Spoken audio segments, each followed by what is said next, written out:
Hello বন্ধুরা, welcome to another mini blog.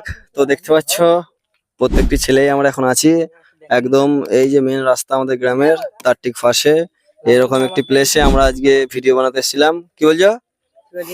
বলে ফেলো। এইদিকে আমাদের আছে তুহিন। শরীর খারাপ এখন কেমন আছে?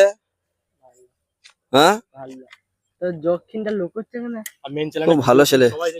তো যাই হোক, দেখো মেন চ্যানেল আমাদের যেটা একটা কথা উঠে আসছে যে আমাদের মেন চ্যানেল যেটা টিম ভিশন আছে সেখানে ভিডিও তোমরা সকলেই দেখছো, অর্থাৎ আমরা বলতে চাইছি যে সাবস্ক্রাইবারটাও করো যাতে করে আমার ঠিক আছে, আমি একটা কথা বলছিলাম। তো হ্যাঁ, যেখানে ছিলাম সেটা হচ্ছে যে মেন চ্যানেলে আমাদের সাবস্ক্রাইব তোমরা খুবই কম করছো। আমরা বলতে চাইছি যে আমাদের মেন চ্যানেলটা ঘুরে এসো এবং ভিডিওগুলো দেখো। এগুলি কথা বলে আজকে আমরা আমাদের মিনি ব্লগটা শেষ করছি। আবার দেখা হবে নতুন একটি ব্লগে।